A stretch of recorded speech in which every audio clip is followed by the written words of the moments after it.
Hello, friends. Thank you for tuning in. This is a wonderful conversation I'm sharing with you today. It is with Tara Brach, and I have absolutely no hesitation in saying that by tuning in and hearing the whole conversation, it will be a wonderful investment of your time. Tara Brach, PhD, has been teaching meditation since 1975, as well as leading workshops and meditation retreats at centres throughout North America and Europe. She has a PhD in clinical psychology, is the founder of the Insight Meditation Community of Washington, and the author of Radical Acceptance, True Refuge, and Radical Compassion. Along with her colleague, Jack Cornfield, Tara offers a certification program for mindfulness teachers with participants from over 50 countries. Tara's weekly podcasts of talks and meditations are downloaded over 2.5 million times each month. For more information, visit tarabrach.com. Now, please relax and enjoy this wonderful conversation as much as I have. Tara, thank you so much for being here today. I'm enormously grateful for your time. Totally delighted to be with you. Yeah. Yeah, it's such a thrill because your teachings have been on the outside and woven into my own life on so many different angles over the years, and everyone within my own personal circle knows and loves what you do. So to actually connect with you now in real life, even if it's via the internet, it just brings all of that into this one point, and I feel so blessed to sit here with you. Well, it's mutual. You probably know I began my most recent book, Radical Compassion, with a story that you shared. So I felt very much a sense of honoring you and appreciating you in that book. Yeah. Thank you. Well, we're all in it together, aren't we? We all learn from each other, and yeah. So what I'd like to start with, I'm just going to share a little story about how Buddhism came into my life. And I don't really label myself as a Buddhist now, but I certainly credit Buddhism with finding my peace from coming from a very confused and unsettled childhood and young woman into being very at peace with who I am, as much as at peace we can be. And Buddhism really played the main role in that. But it came, I was in the early 80s. I was in my last years of high school at a Catholic school. I came from a very strict Catholic family. I had an uncle who was a priest on my dad's side, an aunt who was a nun on my mother's side. She was a nun and a missionary. And I was at the Catholic school, and the principal of the school, the head nun, called me into her office one day and asked me had I ever considered joining the order, and so actually becoming a nun myself. And at that stage, I was just discovering boys and not misbehaving too badly, but there was no way I was ready to join a convent or go down that path at that moment. But she obviously recognized some sort of spiritual connection within me. And what the turning point was, I did consider it. And I have also considered joining the life of a Buddhist nun occasionally. There are a couple of moments in my life I considered that as well, but chose not to. But in this moment, Buddhism in those days in Australia, certainly in a little country town of farmers, Buddhism wasn't well known. You didn't see a Buddhist statue in every garden that, of any trendy person or whatever, like you can these days. But so Buddhism wasn't really known to me. I'd had a very Christian upbringing, but somewhere along the line in that same week, as Sister June had asked me if I wanted to join the convent, a Buddhist quote came my way, and it was, "Your life's work is to find your life's work." Mm. And at that moment, I just took it as a sign. Okay, I don't know what my life's work is yet. And that actually started a journey that probably took another 15 years before I dared to step out of the life expected of me and the corporate life in the banking world after high school into actually stepping onto a creative path and working from the heart and the soul. And so that's sort of how I found my way to Buddhism. And then obviously meditation came in along that time, and I've been a long-term meditator for a few decades now as well. So, Mm. but what I'm curious about for your own beginnings, because you were one of the, in the Western world, you were one of the most known teachers of Buddhism, Buddhism, not just the benefits, like the practices, the benefits of the practices, not just the philosophies and everything else, but the actual practice, the everyday practice in how it can support your life. And you are so well known in that field of meditation and supporting people through mindfulness. So I'm curious, even though in my case it was that one quote, and then it took another over a decade to find my way, was there a turning point in your life, or was there always a calling, or was it through crisis, or like, how did you start to become who you are? I love the question because it gets me to kind of reconnect with some of the early roots. When I was in college, I was a social activist. My parents were, very progressive, and I was set to go to law school. And then partly just for physical health, I started taking yoga and meditation classes. And I started noticing that I'd be at these political gatherings and people would be raising their fists and there'd be a lot of anger and, it kind of was venomous a little bit. And then I'd go to these meditation classes and we were peaceful, and it really hit me that to create the world that we believe in, the world that we want, we really have to be coming from that consciousness, from an awake heart. And that was very compelling. I shifted from going, instead of going to law school, I joined an ashram, which is a spiritual community, and stayed in that community, more and more valuing uh, this possibility of presence of my mind and my body being at the same place at the same time, that wakefulness and the intimacy that comes from that.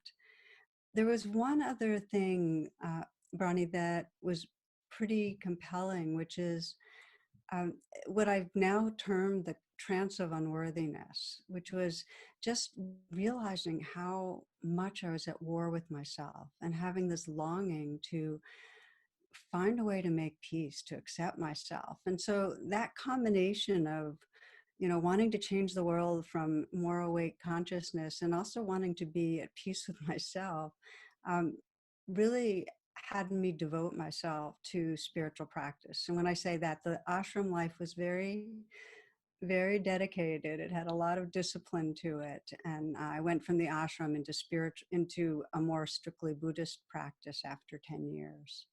So those were pretty much my beginnings. And then it's just bloomed from there. Once it becomes part of your practice, once it becomes part of your lifestyle, there's no going back, is there? It's, you That's just right. That's cannot. exactly right. It was who I was, and of course, it found outlets. While I was in the ashram, I started doing my doctorate in psychology. So I was fascinated with how do these spiritual practices actually help us heal in an emotional way, and how does healing emotions wake up our spirit? So I started exploring the interface between different psychotherapies that were embodied and experiential and meditation practices. Yeah, that's beautiful. I tried a lot of different sorts of meditation until I found the one that was right for me, which was through Vipassana meditation. Mm. And I went and sat a 10-day retreat, mostly because I thought it was a cool thing to do, not because I had any idea what it was going to offer me. And when it was finished, with Vipassana, you're sitting in stillness, and with any intensive practice, you have to learn to sit through pain and understand that our suffering comes from that craving or aversion. So the aversion to pain can create more pain, and the craving for the good feelings can push those good feelings away. And I sat the first course and I thought, that was great, but I'm never putting myself through that again.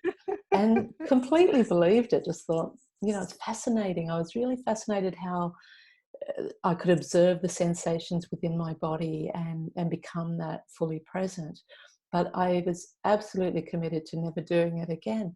And then about a year later, almost to the day, I found myself in the same hall at the same meditation retreat, sitting at my second 10-day course. And I thought, how did I end up here? I don't even remember consciously reapplying.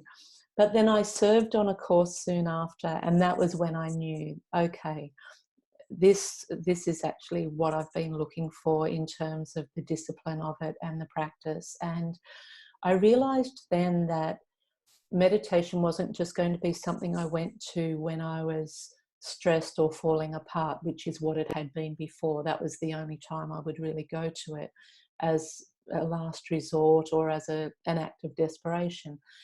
After I served that course, so that was my third experience, and I then went on to serve and sit a number of courses over the next few years. I spent a few years really at that centre a lot. But I realised during that act of service that my life now had to work around my meditation rather than my meditation Mm. having to just be squeezed in somewhere. And that discipline of sitting morning and evenings, it just it just became what I had to do. It was part of my fuel for survival, and certainly a major part of my healing. But it does take either suffering or commitment, doesn't it, to get into that practice? A deep, deep longing to be free, a Yeah. deep longing to wake up and open our hearts. And I feel like there's something, it's like our own hearts are calling us to practice. It's like our hearts want to be free. And so they're kind of calling us to give the time to know, to learn how to quiet our minds, to learn how to pay attention in a way that we're not caught in what's going on, but nor are we pulling away, that real open, allowing presence. And that takes training. And, there's the formal practice, but really the heart of the path for me is right this. We're not formally practicing in these moments as we're talking, and yet there's a quality of arriving in presence and exploring from presence just whatever's true for us. And it's bringing it into the everyday moments that life becomes really juicy. It does, and it's such a beautiful habit then to create. And a big part of what I say to my audience is that space is medicine, that we have to create the space to allow our heart to be heard even more clearly. You're so spot on, Tara, in that it is that heart's longing and that heart's calling us to find that, to experience that peace and that presence. But in the world that we live in, so many people are just suppressing that longing through busyness and everything else. And so I've found that creating some unplanned time and not filling up my life too much, it has opened my heart to wonder and presence in such a way that I actually never knew possible. And Mm. yeah, and I think that the heart's voice never truly silences, but it can be heard so much more or more clearly if we give it the space. Yeah. Yeah, So, I sometimes call that the sacred art of pausing. oh That we yes. pause and we pause to do a deep meditation, but we also, as you're speaking, I pause and I let go of my ideas of what else I might say, and I let go of tension in my body and just create an inner space to receive. And it's, can we really pause to, so that we're not, it's sometimes I feel like we're racing to the finish line, and the finish line is death. And what about really arriving and having this moment? I mean, this very moment matter as much as any moment in our whole life. Because if we're in the habit of thinking we're on our way to something else, like the end of our conversation or what else is going on today, that habit will carry through our whole lives, and we'll miss that preciousness of being here. So there's a kind of choosing over and over again slow it down some and really sense, oh, what's right here? Yes, absolutely. One of the, as you know, I looked after dying people for 8 years, and I got to witness firsthand their regrets on not having brought presence into their life, and just thinking they had all the time in the world, or just living according to other people's expectations, but more just realizing how quickly life can go, and that they had left it too late to actually notice their life and implement the changes that would have brought them joy, would have actually been acts of self-love along the way, all in this chase for more, or all in this dedication to living according to how someone else dictated. And I wouldn't wish that pain and anguish on anyone at the end of life, and particularly when it's too late then. I mean, this is exactly what you say, just to be present. And this is where life is, and this is where the beauty also is on offer, isn't it? So much so. I really felt like your offering of, the greatest regret being, I really didn't live true to myself. And it made me realize, wow, it's not just the dying. There are so many of us that feel disappointed in how our lives are, that we have this sense that we're not really living and we're not embodying what matters. We're not listening to the compass of the heart. And so it's um, probably the most precious reminder in the world is if we can sense mortality and really sense, if I was at the end of my life, how would I want to live this next hour? How would I want to live this moment right now? What would matter? And you described what got you into Buddhism and exploring it. And there's something very similar. One Zen master says, the most important thing is remembering the most important thing, you know, which is this. Can we really open to the presence that's here? And yet, as you know, we are utterly conditioned to do anything but if we can help it. you know? Yes. It's like I sometimes think of us as on this like bicycle, and the more fearful we are, the faster we pedal away from the present moment. We go anywhere, figure out things in the future, or remind ourselves of the past, but we just don't want to sit down into the rawness and the mystery and uncontrollability of right now. And yet, this is our refuge. It is indeed our refuge. That's right. I mean, that is actually where peace is waiting for us anytime we want it. And yet we'll do anything, until a last resort to get back to that. And until you get enough of a taste of it, that you just can't lie to yourself anymore, and you actually say, no, I want more of that. I want to Exactly. And experience that connection. the big challenge is that we say peace is in the moment, but it's not there right away. We come into the moment and it can feel squirrely. I don't know if that's a word you use in Australia, but Yeah, that's right. Yeah. it can feel edgy and raw and uncomfortable and unpleasant. And one of my favorite, they say no mud, no lotus. It's like, Yes. and the other one is that this understanding of these wrathful deities, the animal-headed deities, and if you want to enter sacred space, and this is in all of Tibetan art and temples, if you want to get to sacred space, you have to go through the animal-headed deities, which means you have to go through all the wild emotions and be willing to just stay and feel, really to feel and be with some gentleness in order to discover the presence and the spaciousness and the tenderness that's there. But it's not always easy, so we back away, Mm. and then we have to forgive ourselves for that. Yes, and have compassion on our broken hearts and on our Yeah, brokenness. Yes. yeah.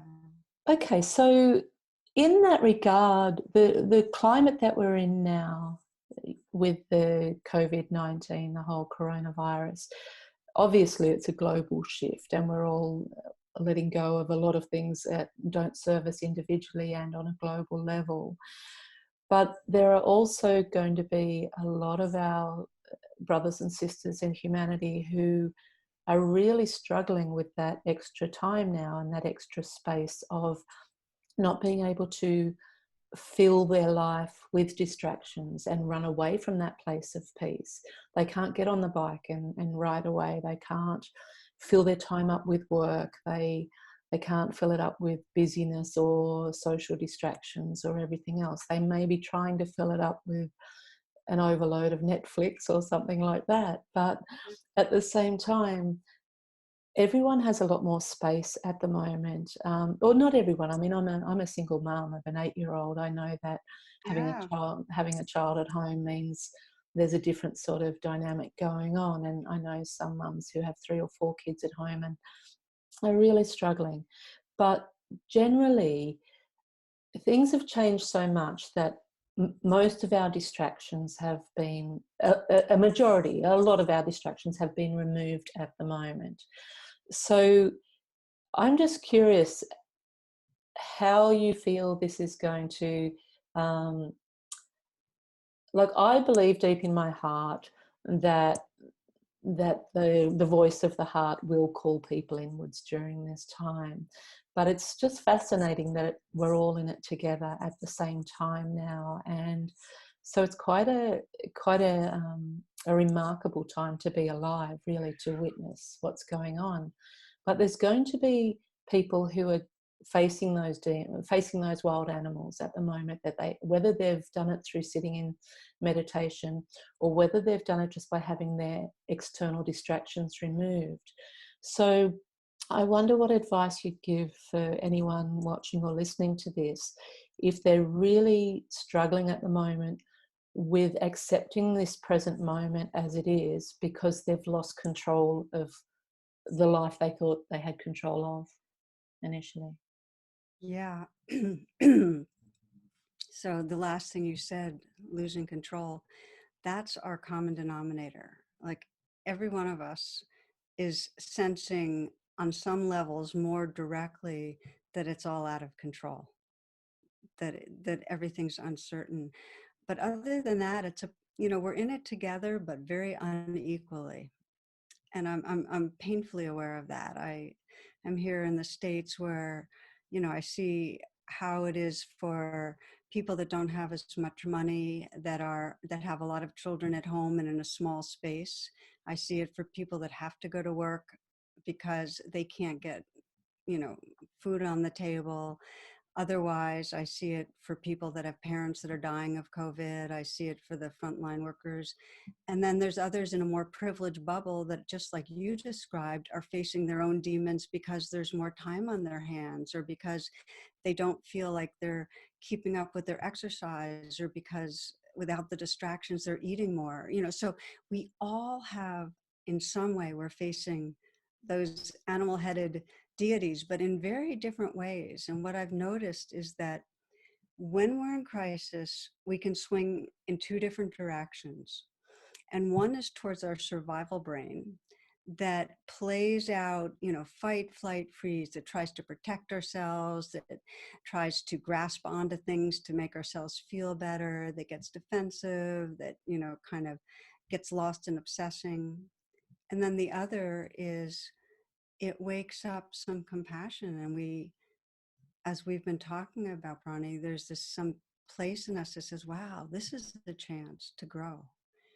And there's a beautiful story that Thich Nhat Hanh told about the Vietnamese refugee, but the boats, and that when they'd be caught in a storm, the refugees be caught in a storm, or when pirates would attack, if everybody panicked, all would be lost. But if one person could be calm and stay open-hearted, that person could help them come to safety. And how can we be that person?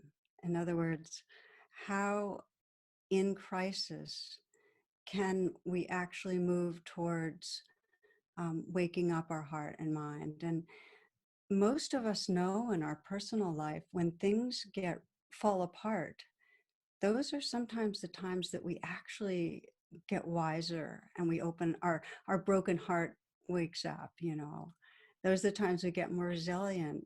So how do we let this be a crisis like that, where we actually grow through it? And in Buddhism, uh, one of my favorite practices. It's called the Bodhisattva aspiration. It's a version of it, and the Bodhisattva is an awakening being, and it's a aspiration that whatever circumstances arise, no matter what they are, my body gets sick, I lose my job, somebody I love is dying, no matter what the circumstances, may this serve to deepen wisdom and compassion. Please, may this serve. And I'm finding that when there's some intention like that that's conscious, it can be in any way of languaging it, but some intention, okay, these are hard times. Please, may they wake us up, that then we become available. Then we become that person on the boat. And I'm seeing it with so many people now that their practices have deepened.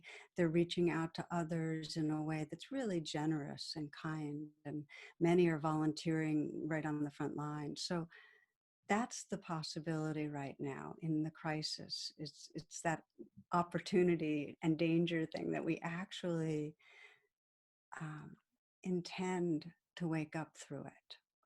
That is so beautiful. I love that. May it serve to wisdom and compassion, to deepen wisdom and compassion. And that is indeed what's happening. I mean, the amount of kindness where people are naturally kind, but they've been too scared to reach out to people before, because everyone's just like, I'm fine. We've all become so insular and self-dependent. And now, like, I live in a small residential complex of 28 villas and townhouses, and I'm in a little green corner back on to 2 acres of parkland. It's really beautiful. I've Lovely. got the best of both worlds.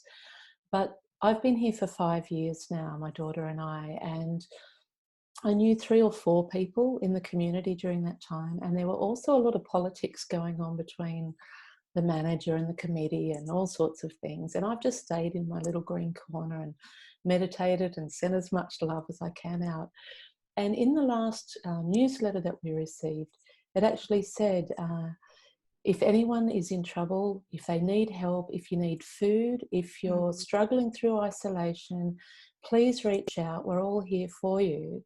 And now they're talking about, as soon as the isolation lifts, let's have a community gathering, which before it was only the drinkers down the other end of the complex would get together for a Christmas in July and a New Year's Eve big drink up, and all the other neighbours would complain and all of that. And we've put a bookshelf now in the pool shed, so we're all swapping books and this. But just the fact that people said, if you need food, if you need anything, and these are people I've said hello to for 5 years that have been like, shut their door, yep, hi, I'd ride my bike, hi, how you going? And they'd just get inside and shut the door as quick as they can. And I mean, this is just on my little level, but what I am seeing is that people are feeling safe to be kind, because they're not scared about their kindness being refused during this time.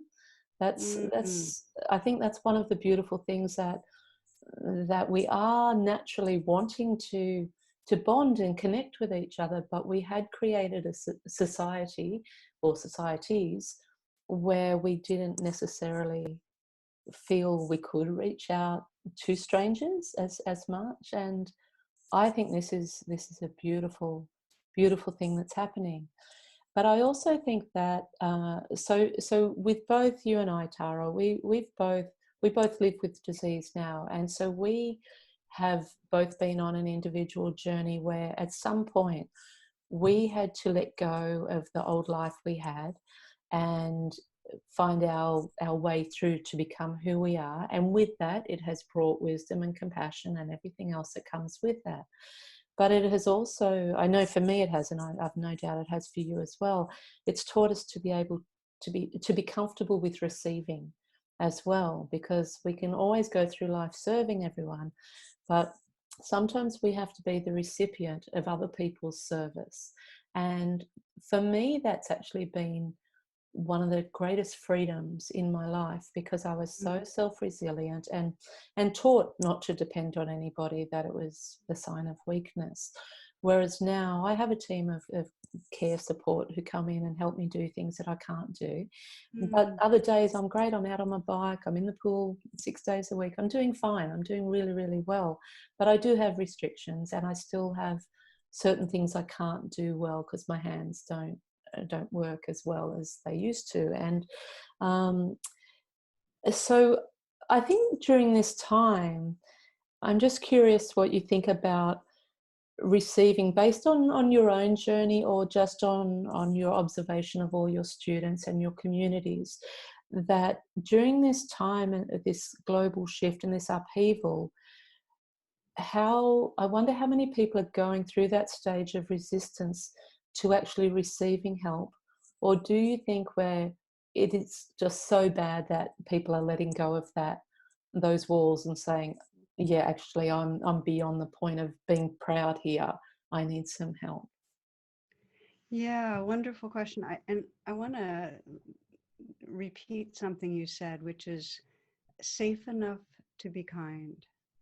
That there's something in the atmosphere of going through a shared crisis. It's been seen in natural disasters through the years, through the centuries, really. The people, when there's a shared disaster, um, a lot of the roles and hierarchies fall away, and people are much more fluid in giving and receiving.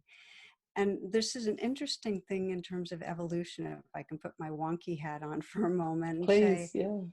about 10 to 20,000 years ago, humans had a real spurt in terms of development of the brain and consciousness. And the key was we went from bringing our care to kin to going beyond kin, so that our hearts could care about, include, collaborate with other people beyond our kinfolk. And that widening of the circle of compassion is a profound evolution in our consciousness, where we're feeling a sense of belonging to something larger. And therefore, if we feel belonging to it, it is safe enough both to give and receive, because those are both expressions. Those are that, it's like breathing in and breathing out. To be loving means that we're in that fluidity of belonging.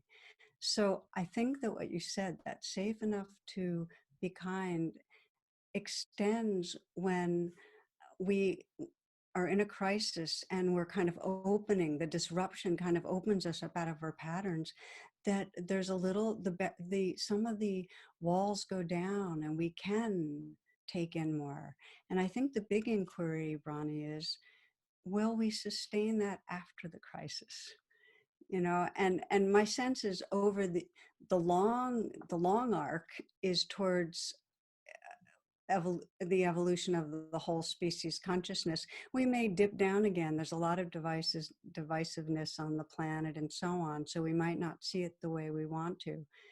But this is where we can be the ones on the boat, to say to ourselves, I really want this to wake me up. I want it to break me open. And I want to make the effort to be more vulnerable. I want to be more real. I want to let in love. It's much easier to give out love than it is to let it in. Letting in love really requires a sense of trusting our belonging to each other. So to take the chance to give and receive love.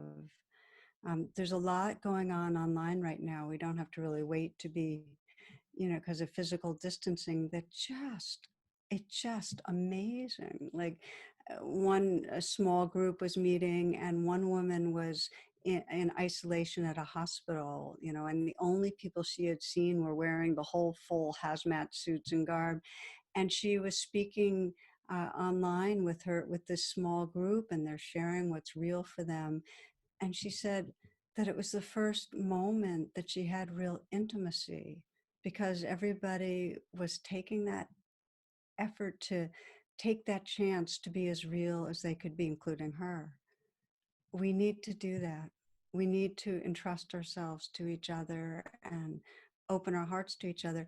And we need to know how, when we get stirred up and the fear comes, how to come home to ourselves. And for me, ever since I too had that downward spiral of health. And what came out of it, I wrote my book, True Refuge, because when we fall apart, we learn how to take deeper refuge in presence and in love. We have to. We It's have like that's what's there for us. So, and the tool that I used, and my most recent book, Radical Compassion, is a guide in this. I use the tool of this acronym RAIN to help bring intimacy, how to move through those animal-headed deities, and really, when we get stirred up in the midst of crisis, we can use RAIN. It's recognize, allow, investigate, and then nurture, as a way of coming home to ourselves. So for your listeners, I've got tons of free resources on my website on RAIN. I don't need to spend more time on it, but we need practices right now that can help us. We have that intention to wake up through this, that can help us actually do that, both in relating with our inner life and also being more, real and vulnerable with each other. Yeah, and it's such a release when that happens, when you break through that fear of being vulnerable. And you realize how much we are actually all in this together, and how I think that's probably a big part of the success of my own books, is that I've just felt so at home in writing in a vulnerable and very honest way. But having said that, I could do it in a book, and I could do it talking about my past, because I'm pretty detached from my past now. So writing about my past, even if that past was only yesterday, was really easy for me, because it's like, well, I'm not that person now. That was me in the past. Who I am today, well, I'm going to just keep that very, very private and don't let anyone know that part. I'll tell you everything about my past. So to actually get to that place of really allowing myself to be vulnerable in the present and be real, that did take a lot of mindfulness and nurturing and compassion. But more than anything, it just came down to the fact that we're all the same. We're all suffering. We're all just finding our way home to our peace again. And the more I could, and so that is found through connection and through the courage of connection. And I do think that, like you say, there's sort of a bit of a divide right now of where things could go beyond this. And so it may dip a little bit back to the old ways, or it may even dip in a way that creates a certain amount of chaos, because those old ways, the foundations have fallen away from them. But I hold that same feeling and vision, Tara, that absolutely we're going to evolve past this and come out, not just on a slight escalation, but we're actually going to come out so much higher, because enough of us are getting a taste of what is real and what is good. And there's too many of us that won't want to go back to the old ways anyway. And that's a really exciting thing. That's such a relief for humanity, for our beloved planet, for all the sentient beings on the planet, and that finally we might actually just get on with being the beautiful hearted souls that we are, and dare to show that. But yeah, it can still take a lot of courage for a lot of people to be vulnerable, and it takes such a shift as this to really give people that permission to let go of all the nonsense. And it has a lot to do with our habits of how we perceive each other. We often, when we're caught up in our own fears, then when we see others, we see their egos. If we're feeling defensive, we see other people's defensiveness. So there's also this kind of I think of it as a bodhisattva training, heart training, when we see each other, to remember everybody that we meet is struggling hard, to really see that, to look to see that. And there's one beautiful an author and civil rights leader, Ruby Sales, who says this phrase, where does it hurt? She doesn't always ask it out loud, but that's her inquiry, just to sense, where does it hurt? So she can just attune, because so easily we forget. And then the other training, which is every bit as important, is to look at the other person and see in those eyes that are looking back at you the spirit of the divine, to see the light and the love and the goodness. Because when we can see each other in that way, when we become like a mirror of goodness, it brings it out of each other, which is, I mean, what better gift can we offer than to remind each other? Because we forget, we all go into that trance of uh, unworthiness, thinking something's wrong with us. It's so deep, So to remind each other of our goodness, and that's another opportunity of these times. And it's also a really, like, there's just an infinite amount of benefits from mindfulness, but what you've just said there is about, where is the hurt in this person? Well, that takes presence and mindfulness. It takes That's right. actually being with that person to remember, oh, okay, it's not just another person, a quick interaction, or even if it's only a moment of interaction.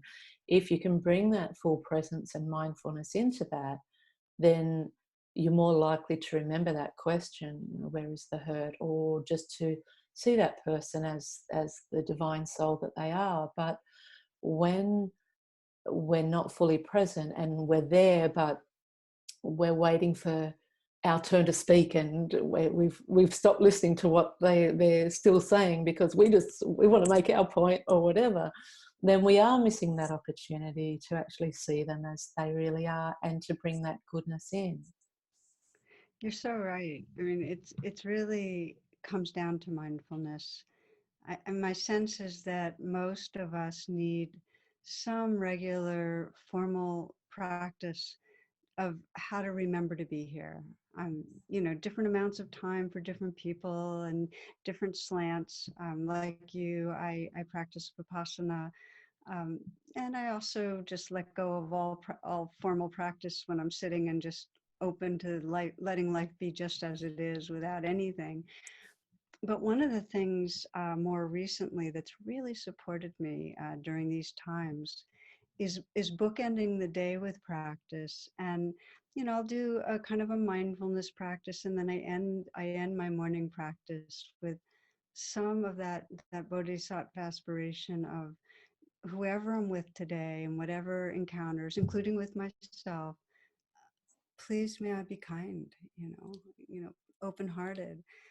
And I sometimes even think of who I'm going to be with today, like I thought of you, and then at the end of the day, I'll sit, and it's shorter because I'm tired, and I just kind of sit for a few minutes, maybe 10 minutes, but I'll review the day. And it's not to judge myself, it's just to notice how it went. And if there are moments of intimacy and heart connection and seeing each other, it's like, yay, and if I missed, like I was kind of preoccupied, it's not a judgment, it's more like it deepens my resolve. Oh, okay, I want to be more awake and mindful next time. So Mhm. I'm finding that helps. It kind of creates a gravitational field when I bookend the day to have more remembering. And then, as you say, without that judgment, because we can be our harshest own critic. And so, yeah, and so to have compassion. I'm a single mum, so I've never been a mum before, and regardless of the circumstances, whether I'm single or I'm in pain or whatever, all of those things, every single person who has human interactions could look back on how they've handled them and almost all the time find some area they could have improved on. Not if we're both fully present like this and our hearts are open, but just in a general day-to-day practice. You may not give the person in the shop full presence or full Sure. kindness, or Yeah. whatever. Or my daughter, I might expect too much of her, or not be fully present while she's wanting to explain what's going on her Lego creation or something like that. And so we have to have compassion for our humanness. We have to actually say, as you said, like review it, but just sort of think, okay, this is how I did it today, but I'm going to have resolve to try and improve on that tomorrow, but without it being like, oh, I've messed up again or whatever. We're human, we make mistakes, but we have to have compassion for ourselves as we do that. But the more mindfulness, obviously, that we can bring into the moments, the less likely those regrets are going to be, or those recoveries we have to make. Absolutely. Compassion's actually, it won't work without it. Yes. I mean, it just doesn't. I really look at self-compassion as the entry to all real healing, because our suffering is that we feel separate and we feel imperfect and we feel like something's wrong. And it's a misunderstanding because we're not separate and there's nothing wrong. But that's our conditioning. So the thing that melts that sense of separateness is kindness. Yeah. Even even remembering that you want to be kind to yourself starts to melt the armoring around the heart. Just even Yeah. remembering you want to be kind. And then if you actually go so far as to put your hand on your heart and say, "It's okay, sweetheart," even if you don't mean it, it works. Because deep down you do mean it. You do Deep mean it. down, your awakened heart wants to express its freedom deep down, Mm-hmm. even though the conditioning's there. So I think going through the motions and having the intention towards compassion is really at the heart of all healing. Okay. So, Tara, just to finish up, is there any last words you'd like to say that's, I guess, applicable to this time that we're in, but whatever is applicable to this time we're in is applicable to any time, really, when it comes to your teachings. But yeah, is there any last word that you'd like to share with our audience, just to help them feel better about themselves, or feel more at peace in the way things are? Well, I mostly can share what most helps me, which is um, when I'm really stuck, I just, in some way, I'm sending a message to myself to trust my goodness. And by goodness, it doesn't mean some great quality of anything. It means that intrinsic care and awareness that's here in all of us. And the more that we trust our goodness, the more it actually gets to shine through freely, and the more we can help bring it out in each other. So I call it trusting the gold. I'm actually writing a book on it right now. And, um, you know, our true nature is good. It And is. it gets covered over, but it's shining and it's good. I so look forward to that new book. And so, for anyone who doesn't know your work yet, somehow, it's Tara Brach, BRACH.com, and they'll find all of your other amazing books there in the meantime. And I just want to say thank you and send you so much love, Tara, for all you are and all you do. And I'm on a personal level, I'm incredibly grateful for this amazing conversation today. But thank you for all you do for the planet, because you are such a gift. And thank you for the courage to actually have stepped into that role that you own so well. Well, thank you, dear. I feel us totally holding hands in this. So many blessings. Thank you. Thank you for tuning in today. I am Bronnie Ware. I am the author of The Top 5 Regrets of the Dying. To find out more about regret-free living and be taught by the most recognised teacher on the subject on the planet, please visit my own website, bronnieware.com.